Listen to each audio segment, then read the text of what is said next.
I was house sitting for my parents, who live in the actual middle of nowhere. The closest neighbor they have is about a mile away. My parents had taken their dogs with them on vacation to the beach, so it was an eerie and silent house to be in. It was the kind of quiet where you wouldn't want to turn off the TV, or you would be faced with nothing but the eerie sound of your breath and footsteps. On one completely pitch-black night, void of any moon, I stepped onto the back porch for a quick smoke before bed.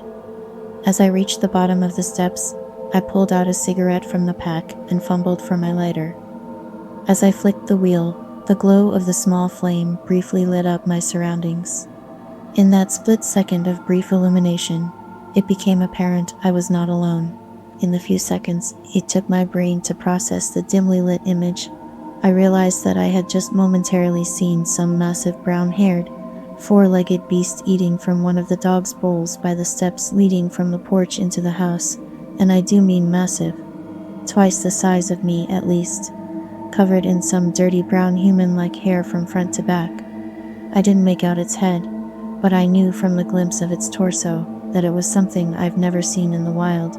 As I stood there in fear from what was standing not 3 feet away from me, unseen in the blackness of night, it lets out some kind of deep guttural grunt and plods off into the woods, shaking the porch as it runs away, leaving me scared and shaking in the pitch-black dark, with a still unlit cigarette hanging from my mouth. Needless to say, I ran inside, turned on every light, and hid in the most interior room of the house, like any grown adult man would. My brain couldn't process what it might be, but my imagination was filling in all the blanks with whatever scary beast could be lurking out in the woods, just a few feet from my parents' back door, waiting to eat the hell out of me. A couple weeks later, I finally found out there were some reports that some of those giant feral pigs had moved onto my parents' land. No giant scary monster thing, just some overgrown hairy pig looking for a meal. One day, while doing my laundry, one of the lights blew out in my basement. My basement is set up so that the laundry room is split from the other side of the basement with a wall and a door. In order to get upstairs, you have to exit the laundry room and go through the other part of the basement. Since there was only light on one side, it was pretty dark. I finished the laundry I had to do while dreading the walk through the dark basement. I exited the laundry room and got halfway through the basement when I heard a loud cackle. Imagine a sound people make when they imitate a witch. Take that and imagine that the witch had been smoking for 50 years, making her voice deeper and hoarser. That is what I heard, clear as day, right behind me. I did not look or hesitate. I bolted for the stairs.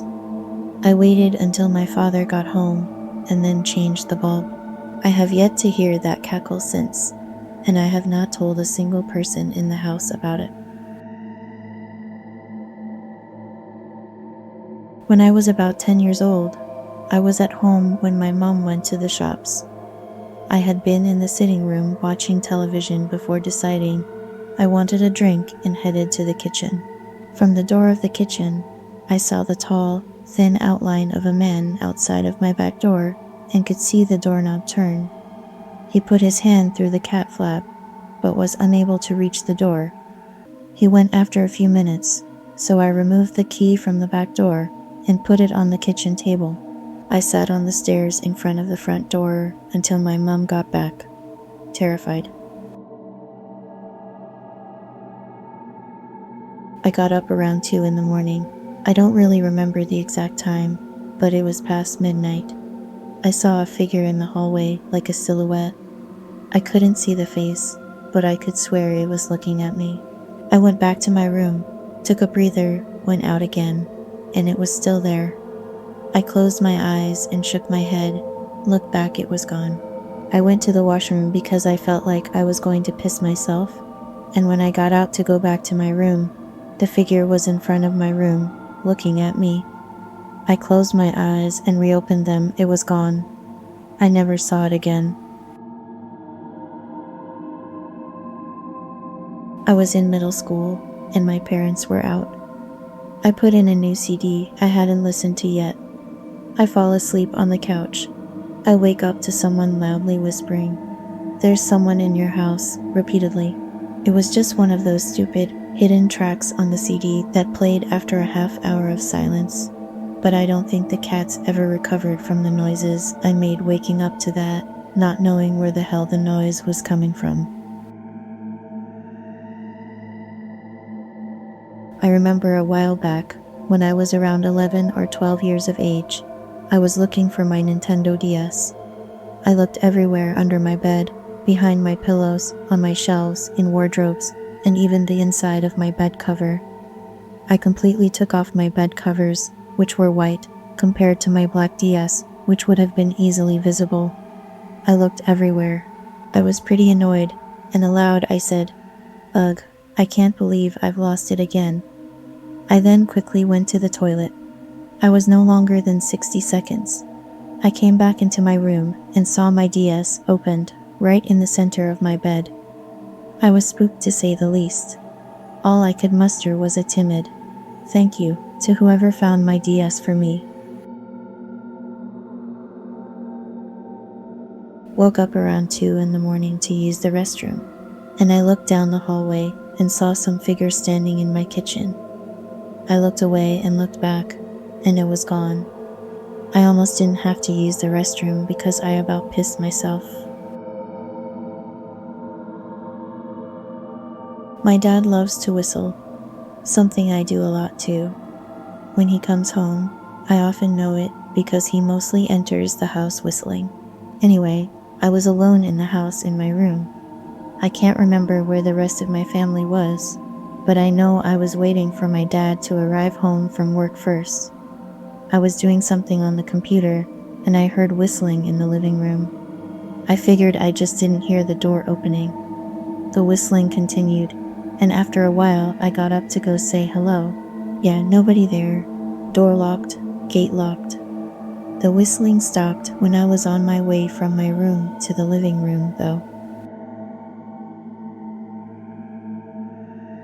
When I was a young kid, I was home alone while my mom took my sister to school. After about 15 minutes, I heard the front unlock, door open, and footsteps. They went into the kitchen, but were very slow and heavy footsteps. I assumed it was my mom, but thought it sounded weird for her. Normally, she calls out when she gets home, and she's a slim woman. This sounded like a big-built guy with boots on, so I called out and the footsteps stopped. Dead silence. I freaked out and grabbed our dog from outside and hid in a corner. A short while later, my mom really did come home, and I told her about it and that I didn't hear them leave. However, the door was still locked. The windows were locked, and there wasn't a single sign anyone had entered. Not even a mark on the carpet from a shoe. To this day, I have no idea what happened. I have the Sleep Talk Recorder app on my phone. Basically, it only records when it hears sounds, so when you wake up, you have a bunch of 8 to 20-second sound clips. Usually, they're the sound of me rolling around in my sleep. But one night, I was home alone. Parents were out, brother was at a friend's house, and when I woke up and was listening to the recordings, I heard 1, 2, in what sounded kind of like a German man's accent. There's no way I could have made that sound. I'm a teenage girl. I was home alone and heard the doorbell ring. I open up to see this man. They're holding a large square bag. He starts talking about how he's an artist and is opening up a gallery soon, so he wanted to sell a couple paintings for a lower price to drum up interest or whatever. I'm Canadian and uber polite, so I just nodded and let him open the bag and start showing me the paintings. They were nice couple landscapes, couple portraits, and then the nudes started. This went past nude art.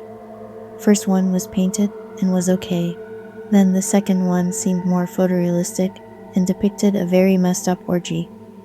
Then it went through bestiality and gore and just got really intense and awful. The man just stood there flipping through the canvases and grinning at me.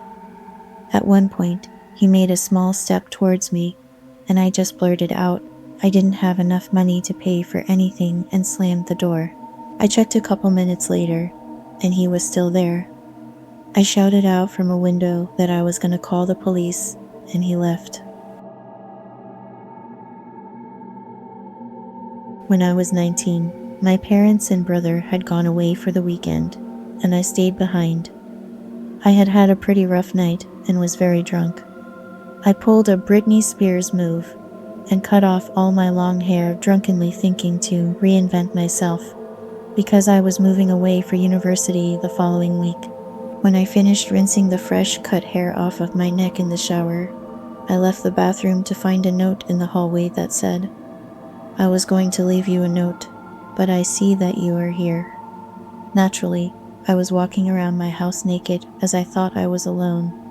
But when I opened the door to my room, there was a guy with his hair in his face, standing in the middle of the room grinning at me. I freaked out and screamed bloody murder, as one tends to do when they're a naked 19-year-old old girl encountering an unexpected stranger in their empty house at 2:30 in the morning, until I recognized him.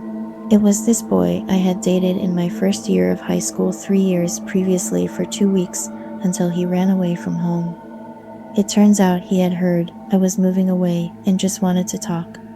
He didn't hurt me or threaten me in any way other than breaking into my house in the middle of the night. He handed me some clothes from my bed, and we chatted until he eventually left. I found out 2 years later that he's been institutionalized with schizophrenia. I live in a slightly rural spot. One night, after about midnight, I hear banging on my door. I thought it was my boyfriend. When I got to the door, I could see through the small glass window, but instead of my boyfriend, I saw the side of an unfamiliar bearded face. He didn't see me, and I backed away from the door. My house was in a cellular dead zone, so I knew my cell was useless.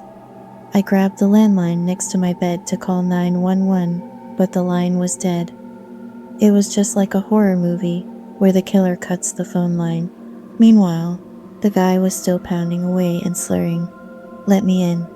I grabbed the biggest chef knife I own and locked myself in the bathroom.